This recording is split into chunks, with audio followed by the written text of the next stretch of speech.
Staff members of the Province of the Church of Uganda, tasked by the Provincial Assembly Standing Committee, have today held a mid-term review meeting for the Strategic Plan 2016-2025, commonly known as Vision 2025. The strategic plan had earlier been affected by Covid-19. The purpose is to address issues that have been rising, majorly the impact of Covid-19, according to Reverend Jasper Mpirire, the CEO Church Commissioners Holding Company Limited. Today, we are at Namirembe Guest House, one of our subsidiaries, mainly to reflect and also evaluate the Vision 2025 that began way back in 2016. The purpose is mainly to look out for those issues that have been coming out, including COVID-19, digitalization of church, then so that we have now strategies that will drive our next 10 years, and then as a church be able to meet the dynamic needs of Ugandans. The impacts of COVID-19 majorly changed the church setting due to the new ways of living people were subjected to, and this will be addressed in the preview meeting, as Reverend Jasper adds.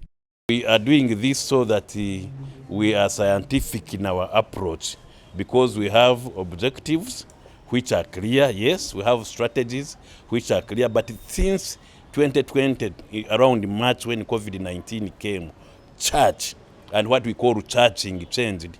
And so the purpose of this meeting mainly is to reflect as staff and then have a validation in the future on how we shall move from 2027 to 2038, the next 10 years from this strategic plan.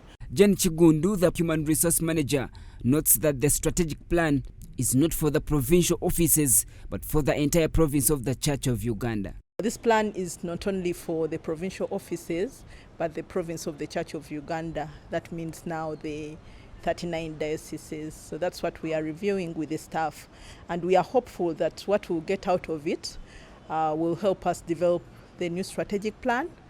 And we also hope to make a prayer or a recommendation to the standing committee when it meets early December on whether we should do another strategic plan or we should extend this strategic plan, because the landscape has changed. A number of things have come into play. So there's a lot to review, and that's what we are doing. Balamu Mhebwa, who leads the Directorate of Finance, Planning and Investment, explains that this strategic plan was effective from 2016, and since then a lot of developments occurred, though they were hit by COVID-19. We have a master strategic plan that was effective from 2016 for 10 years, and the 10 years are expiring in 2025. So we are here to review the progress, and one of the some of the things I can share is that yes, while we have made substantial progress in some areas, there are others where we have not made good progress. Some of the reasons why we have not moved so much in some areas, the obvious one is COVID-19.